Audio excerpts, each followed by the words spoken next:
Good afternoon. I am Blue Deepak, Junior Lecturer in Mathematics, Government Junior College, Sitanagram, East Godavari District.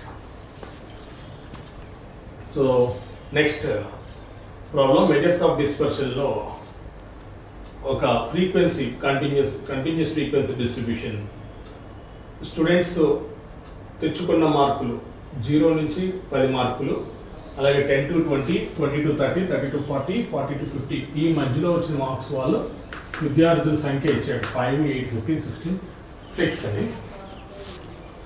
So మనం ఏం చేయాలంటే ఇచ్చిన డేటాకి, ఇచ్చిన continuous frequency డిస్ట్రిబ్యూషన్కి మనము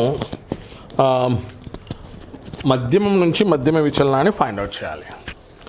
మధ్యమం నుంచి మధ్యమ విచలనం ఫైండ్ అవుట్ చేయాలి. సో మధ్యమం నుంచి మధ్యమ విచలనం అంటే ఏంటి? So mean deviation about mean, మధ్యమం. So mean deviation about mean to the continuous frequency distribution. ఇవ్వగానే మీకు రఫ్లో జస్ట్ ఒక ఐడియా, రఫ్లో ఒక ఫార్ములా పడిపోవాలి మీకు. ఎట్లాగంటే ఏంటి formula? Mean deviation about mean is equal to frequency distribution వచ్చినప్పుడు 1/n sigma fi I is equals to 1 to n modulus of xi minus x bar. This is the formula. Next, x bar ante sigma I is equals to 1 to n fi into xi by capital N. This is the formula. So మీరు ఈ ఫార్ములాల్లో మీకు ఆ రఫ్లో వేసేసుకొని దానికి అనుగుణంగా మనం ఏమేమి కావాలో ఆ కాలమ్స్ అన్నీ కూడా ఆ టేబుల్ ఇన్ఫర్మేషన్ అంతా కాలమ్స్ వైట్ తీసుకుంటే కనుక మనకి ఈజీగా వచ్చేస్తుంది. సో ఇది మనం కనుక్కోవాలి. సో ఫస్ట్ ఎక్స్ బార్ కనుక్కోవాలి. ఎక్స్ బార్ వస్తే ఇక్కడ పెడితే మళ్ళీ మనకి modulus of X minus X bar కనుక్కోవాలి. తర్వాత ఫ్రీక్వెన్సీని మల్టిప్లై చేసేయాలి. ఆ వచ్చిన కాలం మొత్తం యాడ్ చేస్తే సమ్మేషన్ వచ్చేస్తుంది. అండ్ ఫైనల్గా 1/n అంటే క్యాపిటల్ N అంటే is nothing but total frequency. ఈ వాల్యూ మొత్తం యాడ్ చేస్తే వచ్చేస్తుంది. సో ఈ విధంగా మనం ఏం చేస్తామంటే మీన్ డివిజన్ అబౌట్ మీన్ని కనుక్కోవాలి. సో నేను ఇప్పుడు ఏం చేస్తున్నానంటే కాలం వైజ్ డేటాను రాసి ఇదంతా కూడా క్యాలిక్యులేట్ చేయబోతున్నా. క్లాస్ ఇంటర్వెల్స్ తెచ్చుకున్న మార్కులు మనం ఏమంటాం? క్లాస్ ఇంటర్వెల్స్ ఏమి ఇచ్చాడు మనకి? 0 to 10, 10 to 20, 20 to 30, 30 to 40 and 40 to 50. These are the class intervals. Next విద్యార్థుల సంఖ్య అంటే ఏంటిది? ఫ్రీక్వెన్సీ వచ్చేటప్పటికి 5, 8, 15 క్లాస్ ఇంటర్వెల్స్ అని. నెక్స్ట్ కరస్పాండింగ్ ఫ్రీక్వెన్సీస్ 16, 6 ఇక్కడ దాకా వచ్చింది. సో క్లాస్ ఇంటర్వెల్స్ నుంచి మనం ఏం కనుక్కుంటాం? మిడ్ పాయింట్స్ కనుక్కోవాలి. మిడ్ పాయింట్స్ అంటే ఈ రెండింటి యొక్క యావరేజ్.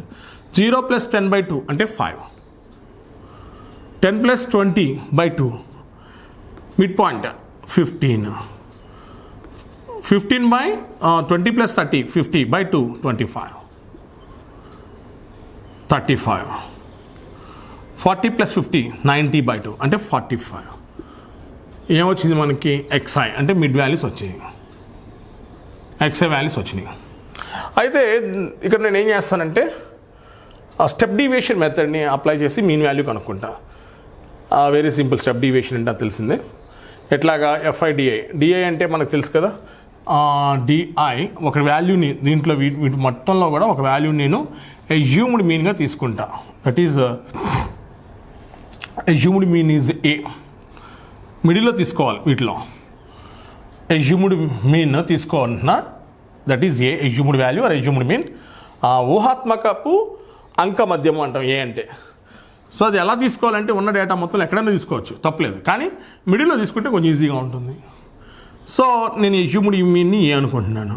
తీసుకొని నా variable DI is equal to xi minus A by class intervals ఎంత ఉన్నాయి? 10 ఉంది కదా.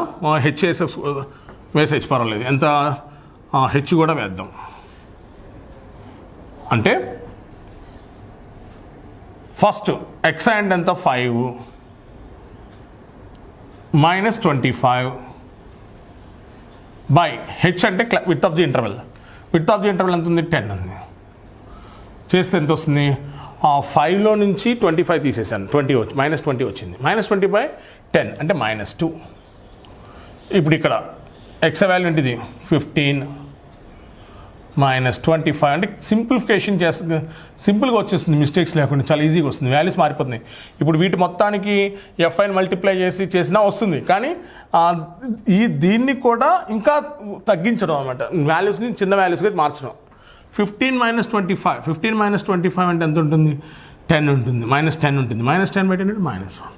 25 - 25 అజ్యూమ్డ్ వాల్యూ ఎంత మనకి, అజ్యూమ్డ్ వాల్యూ 25, కాబట్టి అది విడ్త్ ఆఫ్ ది ఇంటర్వల్ తరగతి అంతరం 10. So this is equals to 0. Next 35 - 25/10 ఎంత వస్తుందండి 1. 45 - 25/10 దట్ ఈజ్ ఈక్వల్స్ టు 2. అంటే ఇప్పుడు 5, 15, 25 ఇవి కాదు మన x a values. Now our x a values ఎంత -2, -1, 0, 1, 2. అంటే కొంచెం సింపుల్గా వచ్చింది డేటా, అది good. Now we calculate x bar value. మనం ఏం చేస్తున్నాం, ఫస్ట్ x bar వాల్యూ కనుక్కుంటున్నాం. x bar కావాలి అంటే ఇప్పుడు ఏం చేయొచ్చు, నేను సిగ్మా ఎఫ్ఐ నౌ డిఐ ఎక్స్ఐని కాస్త డిఐగా మార్చుకున్నాను. So di by capital N or sigma f, capital N. Sigma f అంటే దిస్ వాల్యూ, ఇదంతా వాల్యూ చేస్తే మనకి sigma f or capital N value వచ్చేస్తుంది. x bar క్యాలిక్యులేట్ చేయాలి ఫస్ట్గా. ఎంత వస్తుంది 22, 30, 45, 50 అంతేనా. 22, 8, 30, 35, 50 వస్తుందా, 40 వస్తుందా. ఇంకొకసారి ఈ జాగ్రత్తగా చేయాలి, ఎందుకంటే తేడా వచ్చిందంటే మొత్తం ఎగిరిపోతుంది లెక్కంతా. So 22, 30, 45, 50 right. N is equal to 50. So N value 50 వచ్చింది. ఎఫ్ఐడిఐ చేయాలి. Fidi fi into di. Fi value 5, 5 2s are -10, -1గా 8 ఇంటూ -8 అండ్ 0. Next 16 and 12. అదే మనం కనుక డైరెక్ట్గా దీంతో మల్టిప్లై చేసాం మన పెద్ద వాల్యూస్ వస్తాయన్నమాట ఇక్కడ. ఇప్పుడు ఇవి ఎప్పుడైతే తగ్గించా మనకి కొంచెం ఈజీగా అవుతుంది. ఇక్కడ ఎంత వస్తుంది చూడండి, ఇక్కడ -18 ఉంది, ఇక్కడ టోటల్ చేస్తే ఎంత వస్తుంది 28 వస్తుంది. 28 - 18, 28 - 18 అంటే ఎంత వస్తుందండి, 28 - 18 అంటే 10 వస్తుంది. సో సిగ్మా ఎఫ్ఐడిఏ వాల్యూ ఎంత 10 అంతేనా.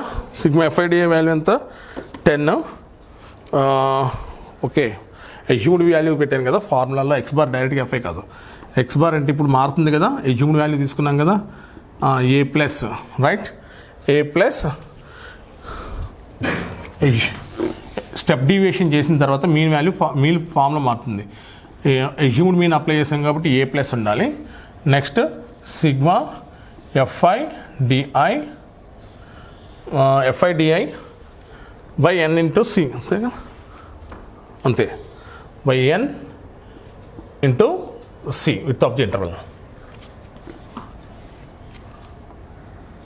Into C. అజ్యూమ్డ్ వాల్యూ కూడా రాయాలి రైట్. ఎఫ్ఐడిఐ ఎంత వచ్చింది 10 వచ్చింది. ఏ అంటే ఎంత, అజ్యూమ్డ్ వాల్యూ ఎంత 25. ఫార్ములా ఎప్పుడైతే డీవియేషన్ స్టెప్ అప్లై చేయడం అంటే డివైడ్ బై సంథింగ్, క్లాస్ ఇంటర్వెల్తో కనుక డివైడ్ చేసామంటే కనుక అప్పుడు స్టెప్ డీవియేషన్ అంటాం దీన్ని. Mean by using the step deviation method అంటాం.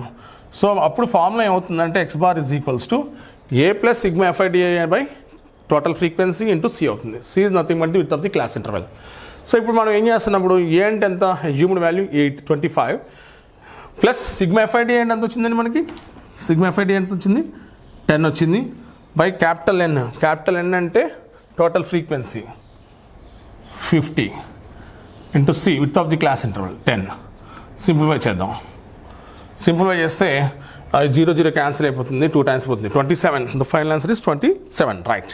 సో ఇక్కడ ఇది 0 0 క్యాన్సిల్ అయిపోతుంది, 10/2 అంటే 2 వస్తుంది, 25 + 2 అంటే ఎంత అవుతుందండి 27 అవుతుంది. So you got value, mean value is 27. Next 27 వచ్చింది, మీన్ వాల్యూ వచ్చేసింది. సో ఇంకా మనం నెక్స్ట్ చాలా ఈజీ, ఏం కనుక్కోవాలి, మీన్ డివిజన్ అబౌట్ మీన్ కదా. ఇప్పుడు modulus of xi minus x bar కనుక్కోవాలి. Modulus of xi minus x bar values కనుక్కోవాలి. xi మైనస్ x బార్ అన్నప్పుడు ఇప్పుడు మనం ఏం తీసుకుంటున్నామంటే 15, 5లో నుంచి 25 తీసేద్దాం. 5లో నుంచి 27 తీసేసి మాడ్యులస్ పెట్టాలి. పెడితే ఎంత వస్తుంది? ఇవి చాలా జాగ్రత్తగా వేయాలి. ఇక్కడ 22 కదా, right 22.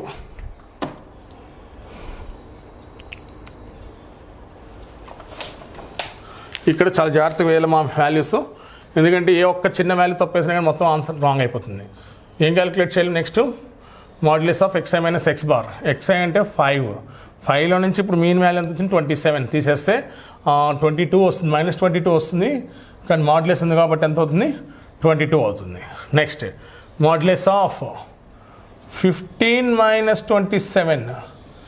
Next modulus of 25 minus 27. Next modulus of 35, ముందు ఇలా రాసేసుకోండి, 35 minus 27. Next modulus of 45 minus 27 value calculate చేయాలి. అప్పుడు మనకి ఏమొస్తుంది? Modulus of xi minus x bar వస్తుంది. సో 15 మైనస్ 27 అంటే 12, -12 వస్తుంది. మైనస్ కాబట్టి మాడ్యులస్ కాబట్టి 12 ఉంటుంది. నెక్స్ట్ 25లో నుంచి 27 -2 మాడ్యులస్ ఎంత అవుతుంది? 2 అవుతుంది. 35 నుంచి 8 అవుతుంది, రైట్. నెక్స్ట్ 45లో నుంచి 18 ఈ వాల్యూ వచ్చింది. నెక్స్ట్ సో ఈ వాల్యూస్ వచ్చిన తర్వాత, మాడ్యులస్ వాల్యూస్ వచ్చిన తర్వాత నెక్స్ట్ ఏం చేయాలి? ఫ్రీక్వెన్సీతో మల్టిప్లై చేయాలి. fi into modulus of xi minus x bar value.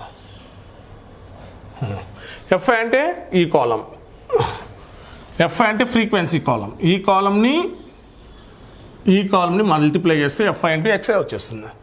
22 into 5 లేదా 5 ఇంటూ 22, 5 ఇంటూ 22 ఎంత అవుతుందండి? 110, రైట్ 110. నెక్స్ట్ 12 ఇంటూ 8 లేదా 8 into 12, 96. Next 15 into 2, 30. Next 16 into 8, 16 8 ఎంత అవుతుందండి? 128, కరెక్ట్. Next 6 into 18, 108, right. ఎంత? 48, 6 + 4 10 సరిపోయింది. సో నౌ దిస్ టోటల్ ఏమంటారు? ఈ టోటల్ని sigma fi modulus of xi minus x bar i is equals to 1 to n. ఎన్ని అబ్జర్వేషన్స్ ఉన్నాయి అది ఈ టోటల్ తీసుకోవాలి. This is equals to 6, 14 + 8 22. So last 2, right. 22 ఉంది. 3 నెక్స్ట్ 9, 3 to 9 అంటే 12, 15, 17, రైట్. 7, 17 కాబట్టి 1 ఉంటుంది. 1 + 1 2 3 4. So total value 472. It's right. 472 is the right answer. Next, so finally, therefore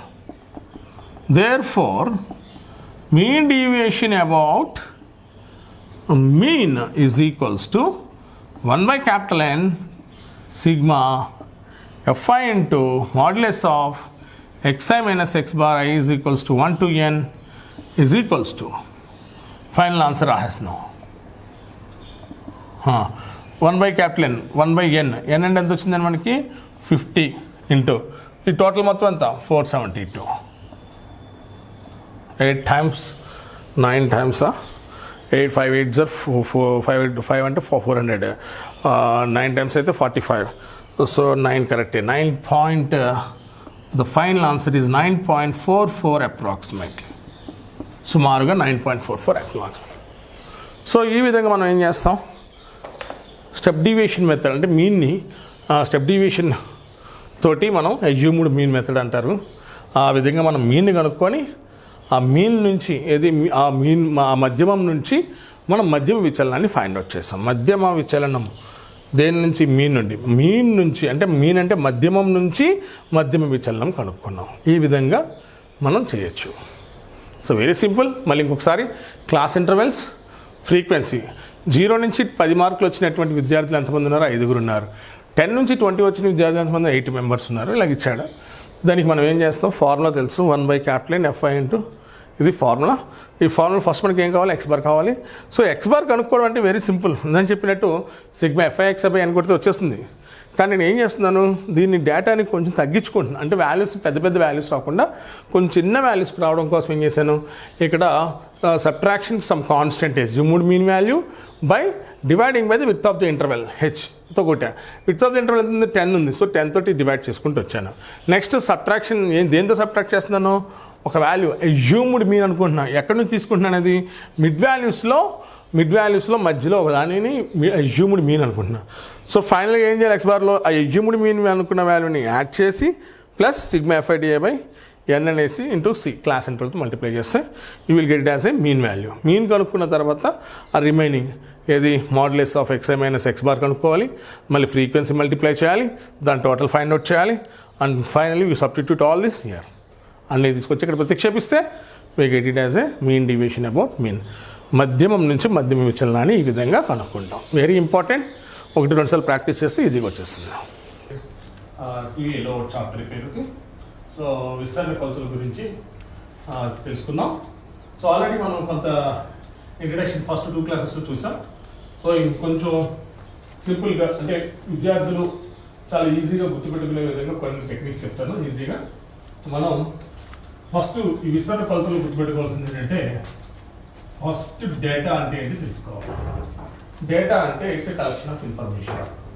so ఈ కలెక్షన్ ఆఫ్ ఇన్ఫర్మేషన్ అనేది లైక్ స్కూల్లో పిల్లల మార్క్స్ లేదా వాళ్ళ వెయిట్స్, వాళ్ళ హైట్స్ ఎక్సెట్రా. ఒక స్టూడెంట్కి మధ్య వేరియేషన్ ఉంటుంది కాబట్టి ఆ వాల్యూస్ అన్నీ కూడా ఇట్ రిప్రజెంట్స్. సపోజ్ ఒక 10 మంది పిల్లలు తీసుకున్నాం, 10 మెంబర్స్ని స్టూడెంట్స్ని తీసుకొని వాళ్ళ వెయిట్స్ తీసుకున్నాం. ఒక్కొక్కరిని ఒక 30 కిలోస్ ఉన్నాడు, ఇంకొక 35 ఉన్నాడు, 32 ఉన్నాడు, ఇంకొక 40 ఉన్నాడు. ఇలాగా ఒక 10 మంది పిల్లల వెయిట్స్ అనేది తీసుకొని నేను దానికి యావరేజ్ క్యాలిక్యులేట్ చేసి ప్లస్ క్లాస్లో పిల్లలు యావరేజ్ వెయిట్ ఎంత ఉందని చెప్పచ్చు. దాన్ని ఏమంటామంటే మెజర్స్ ఆఫ్ సెంట్రల్ టెండెన్సీ. అది ఆల్రెడీ చిన్న క్లాస్లో అయిపోయింది. సో ఇప్పుడు మనం ఇక్కడ డిస్కస్ చేసే టాపిక్ ఏంటంటే measures of dispersion. So measures of డిస్పర్షన్లో అని చెప్పాను ఫస్ట్ డేటా అంటే ఏంటంటే it's nothing but the information, collection of information. దాన్ని మనం 2 టైప్స్గా డివైడ్ చేయొచ్చు. ఒకటి ఏంటంటే అన్గ్రూప్డ్ డేటా, ఇంకోటి కూడా దాన్ని ఏమంటామంటే రా డేటా అని చెప్పేసి అంటాం. సో రా డేటా అది ungrouped data. So it is a collection of రా డేటా, అన్గ్రూప్డ్ డేటా. ఏం చెప్తాను ఇక్కడ, ఇట్స్ సీక్వెన్స్ సిరీస్ లాగా వస్తుంది. అంటే ఎలాగంటే X indicates marks of the students in a class. ఒక 10 మంది విద్యార్థులు మార్క్స్ అనుకున్నాం.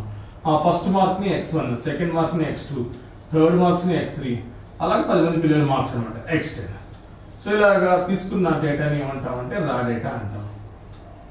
సో ఇక్కడ 10 members students, X1 represents some marks, X2 అనేది అనదర్ స్టూడెంట్ మార్క్స్, X3 అనేది 3వ విద్యార్థి మార్కులు. ఇలాగా 10 మంది విద్యార్థుల మార్కులు రాసామంటే దాన్ని ఏమంటామంటే రా డేటా అని చెప్పేసి అంటాం. సో ఆవర్గిత దత్తాంశం అని అంటాం. నెక్స్ట్ అలాగే తర్వాత నెక్స్ట్ వచ్చేటప్పటికి గ్రూప్డ్ డేటా అంటే ఏంటంటే, సో గ్రూప్డ్ డేటాలో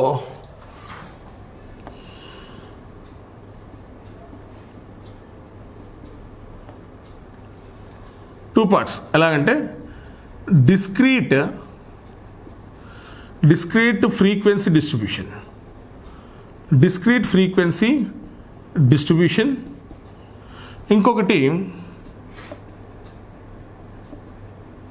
కంటిన్యూస్ ఫ్రీక్వెన్సీ డిస్ట్రిబ్యూషన్. ఇప్పుడు 10 మంది పిల్లలు అనుకోండి, మనం సింపుల్గా డైరెక్ట్ మార్క్స్ తీసుకొని వాటికి యావరేజ్ ఇది మెజర్స్ ఆఫ్ సెంట్రల్ టెండెన్సీ కానీ మెజర్స్ ఆఫ్ డిస్పర్షన్ కానీ అవి మనం క్యాలిక్యులేట్ చేయొచ్చు వాటిని.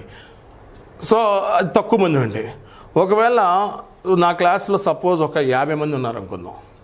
50 మంది ఉన్నప్పుడు 50 మంది అబ్జర్వేషన్స్ తీసుకొని ఒక్కొక్కటి మార్క్స్ తీసుకొని వాటన్నిటిని క్యాలిక్యులేట్ చేసి యాడ్ చేసి వాటికి యావరేజ్ మీన్ మీడియన్ కనుక్కోవడం అంటే కొంచెం ఇబ్బందిగా ఉంటుంది. అందుకని అప్పుడు ఏం చేస్తానంటే ఫస్ట్ డిస్క్రీట్ ఫ్రీక్వెన్సీ డిస్ట్రిబ్యూషన్లోకి తీస్తా. ఎలాగంటే ఎక్స్ అనేది సమ్ మార్క్స్, ఇది ఒక మార్కుకి నేను క్లాసులో నేను ఒక టెస్ట్ పెట్టాను. ఆ టెస్ట్లో 50 మార్క్స్కి నా ఎగ్జామ్, 50 మార్క్స్ ఎగ్జామ్కి నేను పిల్లల్ని రాయమని చెప్పాను. రాయమని చెప్తే ఆల్మోస్ట్ నా క్లాస్లో పిల్లలందరూ కూడా బాగా చదివే పిల్లలే ఉన్నారు అనుకుందాం. అందరికీ 25 అబోవ్ వస్తాయి అనుకుందాం. సో 25 నుంచి వస్తున్నాయి అనుకుందాం. 25 నుంచి వస్తున్నాయి పిల్లలకి. 25 అనే మార్కు సుమారుగా ఎంతమందికి వచ్చింది అంటే ఒక 10 మందికి వచ్చింది. క్లాస్లో 100 మంది ఉన్నారు అనుకుందాం. ఫర్ ఎగ్జాంపుల్ క్లాస్లో 100 మంది ఉన్నారు. 100 మంది స్టూడెంట్స్కి నేను మార్క్స్ ఎన్ని మార్క్స్ తీసుకున్నాను? 50 మార్క్స్ ఎగ్జామ్. నా ఎగ్జామ్ ఎంత? 50 మార్క్స్ ఎగ్జామ్ అది. సో 50 మార్క్స్ ఎగ్జామ్లో 25 మార్కులు అనేవి 10 మందికి వచ్చింది. అలాగే ఆ 30 మార్క్స్ అనేది ఇంకా మధ్యలో ఇంకెవరికి 25 తర్వాత 26 కానీ 27 కానీ 28 కానీ 29 రాలేదు, డైరెక్ట్ 30 అనే మార్క్స్ వచ్చినాయి. ఆ 30 అనే మార్క్స్ ఎంతమందికి వచ్చినాయి అంటే ఒక ఉన్న 100 మందిలో ఒక 25 మందికి వచ్చినాయి. అలాగే నెక్స్ట్ 35 మార్క్స్, ఇంకా మధ్యలో మరి ఎవరికి కూడా 31, 32, 33 ఏం లేవు, డైరెక్ట్గా 35 మార్క్స్. ఈ 35 మార్క్స్ ఎంతమందికి వచ్చినాయి అంటే 40 మెంబర్స్కి వచ్చినాయి అనుకుందాం. లెట్ అస్ అజ్యూమ్ అనుకుందాం. నెక్స్ట్ 40 మార్క్స్ వచ్చిన పిల్లలు, 40 మార్క్స్ వచ్చిన పిల్లలు చూస్తేనేమో వాళ్ళు ఒక 20 మందో 15 మందో ఉన్నారు. నెక్స్ట్ తర్వాత 45 మార్క్స్ వచ్చిన వాళ్ళు ఓ 10 మంది. రిమైనింగ్ 50 మార్క్స్ వచ్చిన వాళ్ళందరూ రిమైనింగ్ మార్క్స్ ఎంత అవుతున్నాయి అవన్నీ కూడా వచ్చినాయి అనుకుందాం. సో వీళ్ళందరూ టోటల్ క్యాలిక్యులేట్ చేస్తే మనకి ఎంత వస్తుందంటే 100 వస్తుంది. సో ఇప్పుడు 100 మెంబర్స్ ఇలాగా రా సిరీస్లో రాయకుండా, అంటే first student marks, second student marks, third student marks, fourth student marks, ఇట్లా 100 మెంబర్స్ రాసే కంటే కూడా ఇక్కడ ఏమవుతుంది, 25 మార్కులు వచ్చిన పిల్లలు ఎంతమంది ఉన్నారు? 10 మంది ఉన్నారు. 30 మార్కులు వచ్చిన పిల్లలు ఎంతమంది ఉన్నారు? 25 మంది ఉన్నారు. 35 మార్క్స్ వచ్చిన వాళ్ళు ఎంతమంది ఉన్నారు? 40 మంది ఉన్నారు. అంటే ఇలా తీసుకోవడం వల్ల ఏమవుతుందంటే మనకి ఈజీగా డేటాని పెద్దగా రాయకుండా సింపుల్గా రాయడానికి ఈజీగా ఉంటుంది. దాన్నే మనం ఏంటంటే డిస్క్రీట్ ఫ్రీక్వెన్సీ డిస్ట్రిబ్యూషన్ అంటాం. ఇక్కడ 10 ఒకటి ఉంది, 4 ఎక్కువ వేసినట్టు. సపోజ్ ఇది 5 అనుకుందాం, రిమైనింగ్ నేను సరదాగా క్యాజువల్గా వేసాను ఇది. ఓకే, 10 ఇక్కడ 100 రావాలి. ఇంక నెక్స్ట్ ఎంతైతే నెంబర్ వేస్తామో దానికి మొత్తం యాడ్ చేస్తే మనకి ఎంత రావాలంటే 100 వచ్చేస్తుంది. ఓకే, అలాగా ఎగ్జాంపుల్గా చెప్తున్నానండి ఇది. సో డిస్క్రీట్ ఫ్రీక్వెన్సీ డిస్ట్రిబ్యూషన్ అంటే ఏంటంటే ఈ 25 మార్క్స్ వచ్చిన పిల్లలు ఎంతమంది ఉన్నారు, కరస్పాండింగ్ పౌనపున్యం, దాన్ని ఫ్రీక్వెన్సీ అంటాం. నెక్స్ట్ 30 మార్కులు వచ్చిన వాళ్ళు ఎంతమంది అంటే ఇక్కడ ఏదైతే ఎక్స్ అని రాస్తున్నామో అబ్జర్వేషన్స్కి అనుగుణంగా పక్కన రాసేదాన్ని ఏమంటాం, దీనికి కరెక్ట్గా ఎగ్జాక్ట్గా ఆపోజిట్గా రాసేదాన్ని ఏమంటాం అంటే అంతమంది ఉన్నారు. అది ఫ్రీక్వెన్సీ. అంటే ఇది అన్నిసార్లు రిపీట్ అయింది. నెక్స్ట్ ఇది ఇంతమందికి వచ్చింది, ఇది అనేది ఇన్నిసార్లు వచ్చింది, అలాగనమాట ఫ్రీక్వెన్సీ అంటే. సో దీన్ని డిస్క్రీట్ ఫ్రీక్వెన్సీ డిస్ట్రిబ్యూషన్ అంటాం. నెక్స్ట్ వన్ వచ్చినప్పుడు కంటిన్యూస్ ఫ్రీక్వెన్సీ డిస్ట్రిబ్యూషన్. ఇప్పుడు ఇలా కూడా పెట్టాల్సిన అవసరం ఉంది. ఇంకప్పుడు ఇప్పుడు నాకు ఇలా కాకుండా పిల్లలకి ఏంటంటే మధ్యలో 50 మార్క్స్ పెట్టిన ఎగ్జామ్లో కొంతమంది స్టూడెంట్స్కి 1 to 3 1 వచ్చింది, 2 వచ్చింది, 3 కూడా వస్తున్నాయి. అన్నీ వస్తున్నప్పుడు ఏం చేస్తానంటే కొంతమంది 1.5 మార్క్స్ కూడా వస్తున్నాయి. అప్పుడు నేను ఏం చేస్తానంటే డేటాని మళ్ళీ క్లాసిఫై చేస్తాను. ఎలాగంటే క్లాస్ ఇంటర్వెల్స్గా తీసుకొని 0 to 10 మార్క్స్ ఎంతమందికి వచ్చింది, 10 to 20, 20 to 30, 30 to 40 and 40 to 50.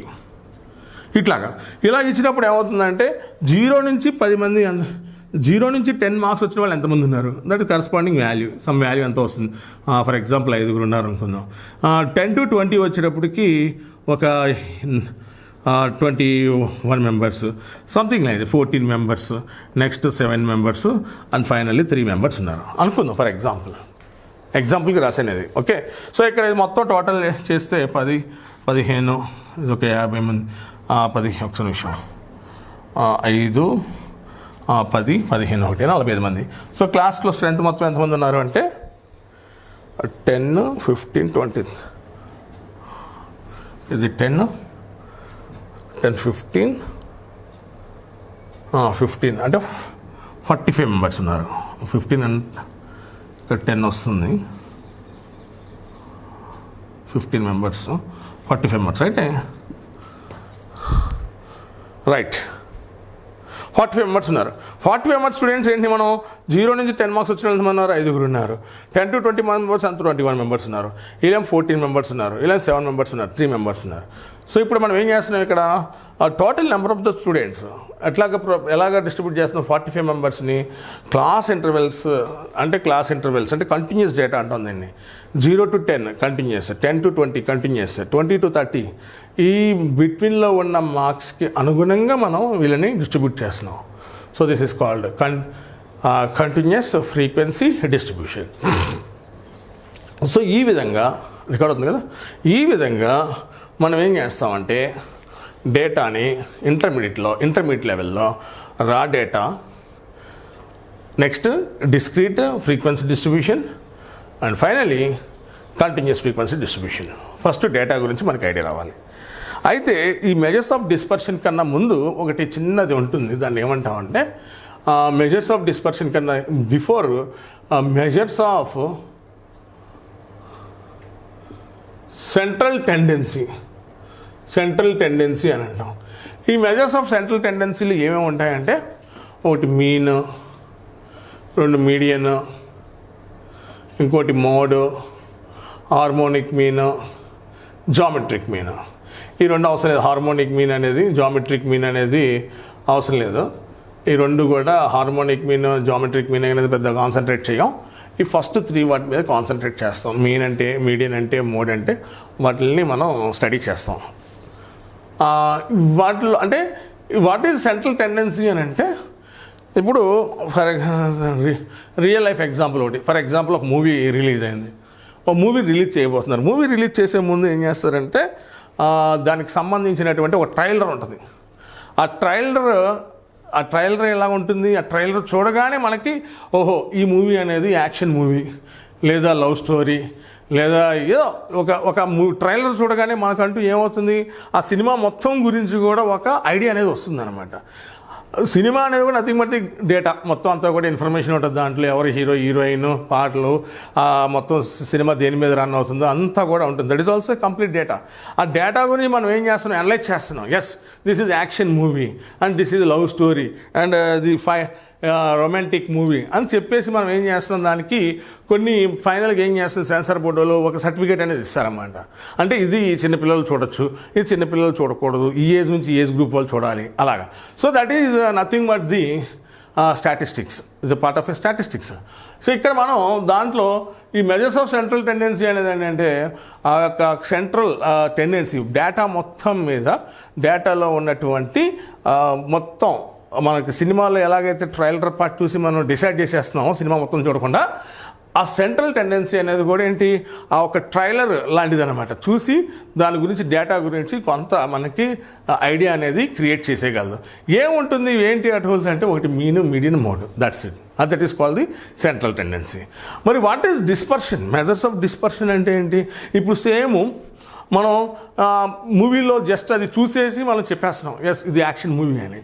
కానీ డిస్పర్షన్ అంటే ఏంటంటే, ఆ మూవీలో హీరో ఏ విధంగా యాక్ట్ చేశాడు, హీరోయిన్ ఏ విధంగా యాక్ట్ చేసింది, విలన్ ఏ విధంగా ఉన్నాడు, కామెడీ యాక్టర్స్ ఏ విధంగా వర్క్ చేస్తారు, ఈ టెక్నీషియన్స్ పార్ట్ ఎలా ఉంది, మ్యూజిక్ ఎలా ఉంది, that is nothing but the ఇంటర్నల్గా అంటే అంతర్భేదాలు అంటారు చూసారు.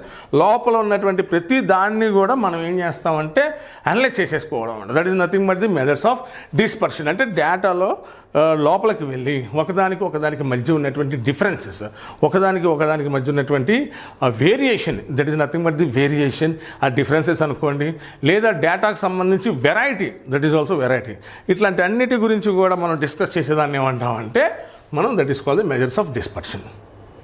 మరి మెజర్స్ ఆఫ్ డిస్పర్షన్లో ఏముంటాయి అని అంటే, మెజర్స్ ఆఫ్ డిస్పర్షన్లో ఏముంటాయి అంటే ఇప్పుడు చెప్పాను కదా, సెంట్రల్ టెండెన్సీలు ఇవన్నీ ఉంటాయి. ఏది, mean, median, mode, geometric mean, harmonic mean. అలాగే మెజర్స్ ఆఫ్ డిస్పర్షన్లో ఏముంటుంది అంటే, మెజర్స్ ఆఫ్ డిస్పర్షన్ విస్తరణ కొలతలు. మెజర్స్ ఆఫ్ డిస్పర్షన్లో ఫస్ట్ రేంజ్, నెక్స్ట్ రేంజ్ తర్వాత mean deviation, next variance or standard deviation.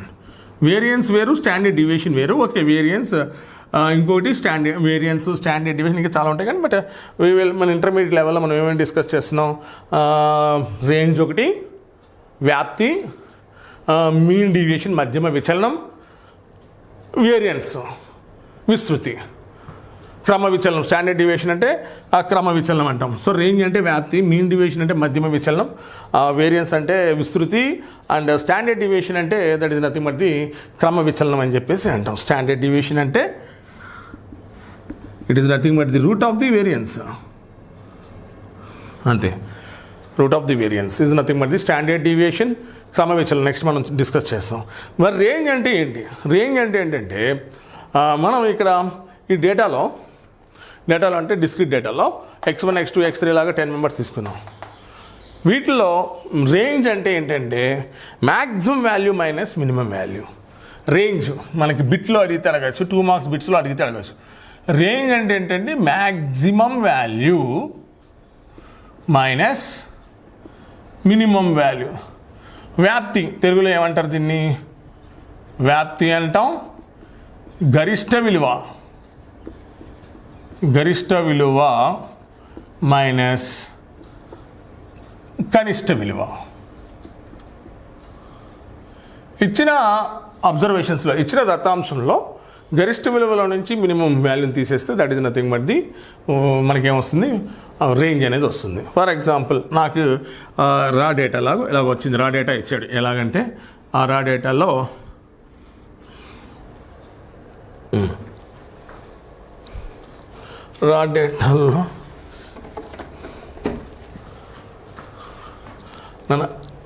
అది డస్ట్ రా డేటా కొంత ఇచ్చాడు.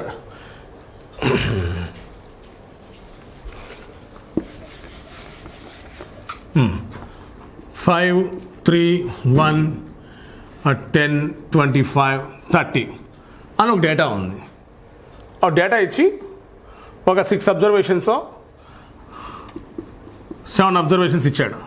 7 అబ్జర్వేషన్స్ ఇచ్చి దీనికి ఏం కనుక్కోమన్నాడు? వ్యాప్తి అంటే ఎంత కనుక్కోమన్నాడు. కనుక్కోమన్నప్పుడు మనం ఏం చేస్తాం? వ్యాప్తి ఫార్ములా ఏంటి? రేంజ్ అంటే greatest value, maximum value minus minimum value. దీంట్లో మ్యాక్సిమం వాల్యూ ఎంత ఉంది? 40 ఉంది. మైనస్ మినిమం వాల్యూ ఎంత ఉంది? 1 ఉంది. అప్పుడు ఏమవుతుంది? రేంజ్ అనేది 39 అవుతుంది. సో రేంజ్ వాల్యూ ఎంత వచ్చింది? 39. అంటే డేటా ఇప్పుడు అదే మీన్ కనుక్కున్నాం అనుకోండి, సమ్ వాల్యూ వస్తుంది. మీన్ ఎలా కనుక్కుంటాం? ఇది ప్లస్ ఇది అన్ని అబ్జర్వేషన్స్ని యాడ్ చేసి డివైడెడ్ బై 1, 2, 3, 4, 5, 6, 7 వేస్తే నీకు మీన్ వస్తుంది. ఓకే, ఆ మీన్ వల్ల ఏమవుతుంది? ఆ మీన్ వాల్యూ డేటాలో సెంటర్లో కాన్సన్ట్రేట్ చేస్తుంది. సో దానికి మనం ఏమంటున్నాం? మెజర్ చేస్తాం సెంట్రల్ టెండెన్సీ అంటున్నాం. ఇప్పుడు రేంజ్ అనేది ఏం చెప్తుంది? ఇక్కడ 39 అని చూపిస్తుంది. 39 అని మీనింగ్ వచ్చింది అని అంటే ఏంటంటే ఈ డేటాలో చాలా వరకు అంటే చాలా డీవియేషన్ ఉంది, పెద్ద వాల్యూకి చిన్న వాల్యూకి మధ్య డిఫరెన్స్ 39 ఉంది అని మీనింగ్ అనమాట. అంటే ఫర్ ఎగ్జాంపుల్ ఒక క్లాస్ ఉంది. కార్పొరేట్ కాలేజెస్ ఏం చేస్తాయంటే సెక్షన్స్ డివైడ్ చేస్తారు. ఎలాగా? టాపర్స్ సెక్షన్ అని పెడతారు. టాపర్స్ సెక్షన్ అని ఎందుకు పెడతారంటే వాళ్ళకి ఏదో ఎగ్జామ్ కండక్ట్ చేస్తే ఆ ఎగ్జామ్లో మంచి మార్కులు వచ్చినాయి అనుకోండి, వాళ్ళందరినీ తీసుకెళ్ళి ఒక సెక్షన్లో పెట్టి ఒక 30 మెంబర్స్ని పెడతారు. ఆ 30 మెంబర్స్కి ఎగ్జామ్స్ పెట్టినప్పుడల్లా ఏమవుతుందంటే వాళ్ళకి ఆల్మోస్ట్ 100 మార్క్స్కి ఎగ్జామ్ పెడుతుంటే వాళ్ళందరూ కూడా ఏ రేంజ్లో ఉంటారు అని అంటే 90 to 100 మధ్యలో అంటే వాళ్ళ మార్క్స్ చూస్తే కనుక ఆ 30 మంది మార్కులు చూస్తే కనుక వాళ్ళ 30 మార్కులు కూడా ఎలా ఉంటాయంటే 30 మందికి ఎగ్జామ్ పెడితే 30 మెంబర్స్కి ఎగ్జామ్ పెట్టినప్పుడు ఏమవుతుందంటే ఆ 90కి 100కి మ్యాక్సిమం 99, 98, 97, 95 అలాగా అంటే ఆ రేంజ్లోనే ఉంటారు వాళ్ళు. సో అప్పుడు ఏమవుతుంది అంటే మొత్తం అందరూ ఇంటెలిజెంట్ స్టూడెంట్స్ అందరూ ఒక క్లాస్ రూమ్లో ఉన్నారనుకోండి, ఆబ్వియస్గా ఏమవుతుంది? వాళ్ళకి ర్యాంక్స్ అనేవి ఎక్కువ రావడానికి ఛాన్స్ ఉంటుంది. వాళ్ళు అలాగే అనాలిసిస్ చేసుకొని డేటాని జాగ్రత్తగా తీసుకొని వేరే సెక్షన్స్లో కూడా సపోజ్ ఎవరైనా మంచి పెర్ఫార్మెన్స్ ఇస్తుంటే వాడిని కూడా తీసుకొచ్చి ఏం చేస్తారు? ఈ సెక్షన్లో వేస్తారు. అప్పుడు వీళ్ళందరూ అంటే టాపర్స్ అందరూ ఒక గ్రూప్లో ఉంటే వాళ్ళకి అక్కడ ఈజీగా వాళ్ళకి చెప్పే లెక్చరర్స్కి కూడా ఈజీగా ఉంటుంది. సో దానివల్ల ఏమవుతుంది? ర్యాంక్స్ రావడానికి ఛాన్స్ ఉంటుంది. సో వాళ్ళు అలా జాగ్రత్తగా డేటాని అనాలిసిస్ చేసుకుంటూ ఎప్పటికప్పుడు దాన్ని జాగ్రత్తగా వాళ్ళు ర్యాంక్స్ తెచ్చుకోవడానికి ట్రై చేస్తుంటారు. అదే ఒక ఆర్డినరీ కాలేజ్ ఉంది, ఏదో సమ్ కాలేజ్ ఉంది, అక్కడ ఏమవుతుందంటే వాడికి ఫస్ట్ సపోజ్ ఇంటర్మీడియట్ కాలేజ్ తీసుకుందాం, వాడికి ఏమవుతుందంటే ఆ క్లాస్లో వాడికి పేరు రాసుకోవడం కూడా చేత కదా, కానీ 10th పాస్ అయ్యి ఇంటర్మీడియట్కి వచ్చేస్తాడు. వాడికి ఏం తెలియదు అసలు వాడికి. అలాగే బాగా చదువుకొని ఇంకో పిల్లోడు వచ్చేస్తాడు. అప్పుడు ఏమవుతుందంటే ఈ బాగా చదువుకునే పిల్లోడు అక్కడ ఉంటాడు, బాగా డల్ స్టూడెంట్ ఉంటాడు, మీడియంగా చదివే పిల్లోడు ఉంటాడు. వీళ్ళందరినీ క్లబ్ చేసి ఒక క్లాసులు చెప్పామనుకోండి, పాఠం చెప్పామనుకోండి, అప్పుడు ఏమవుతుందంటే అక్కడ ఏదైతే మనకి కావాలి అని ఏదైతే టాప్ రిజల్ట్స్ చూడాలి అనుకుంటామో అది అక్కడ మనం అచీవ్ కాలేమన్నమాట. సో అందుకని డేటా అనేది చాలా ఇంపార్టెంట్. ఆ డేటా తీసుకొని మనం వీళ్ళు ఏం చేస్తుంటారంటే ఈ measures of central tendency, measures of dispersion, వీటిని కనుక జాగ్రత్తగా చేస్తే మనకి ఏమొస్తుందంటే we will take a good decisions. ఏది డేటా మీద మనం మంచి నిర్ణయాల్ని తీసుకోవడానికి అవకాశం ఉంటుంది. సో కాబట్టి కార్పొరేట్ కాలేజీలో ఏమవుతుందంటే మంచి రిజల్ట్స్ వస్తున్నాయి. ఎందుకని వాళ్ళకి మంచి మంచి స్టూడెంట్స్ ఉన్నారనుకోండి, వాళ్ళు కన్సెషన్ ఇచ్చి జాగ్రత్త తీసుకొని జాయిన్ చేసుకుంటారు. ఇందువల్ల ఏమవుతుంది, వాళ్ళు ర్యాంక్స్ సాధించడానికి ఛాన్స్ ఉంటుంది. సో డేటా వల్ల అంత ఉపయోగం ఉంది. సో రేంజ్ అనేది ఏమవుతుంది, ఇక్కడ 40 - 1 అంటే 39 వచ్చింది. అంటే ఇక్కడ రేంజ్ ఎక్కువ ఉంది, అంటే డేటాలో వేరియేషన్ అనేది కనిపిస్తుంది. వెరైటీలో అంటే డేటాలో వెరైటీ ఉంది, వెరైటీ అని అంటాం. డిస్పర్షన్ అంటే నథింగ్ బట్ ది వెరైటీ. ఇంకో వర్డ్ కూడా డిస్పర్షన్, వెరైటీ. అంతర్భేదాలు చూసేదాన్ని విస్తరణ కొలతలు, డిస్పర్షన్. ఒక్కొక్క అబ్జర్వేషన్ మధ్య కూడా మనకి ఏం కనిపిస్తుంది అంటే ఒక్కొక్క అబ్జర్వేషన్ మధ్యలో మనకి ఆ యొక్క వేరియేషన్ అనేది తెలుసుకోవడానికి జరగడానికి ఉపయోగపడుతుంది మెజర్స్ ఆఫ్ డిస్పర్షన్ అనేది. సో ఫస్ట్ మనం రేంజ్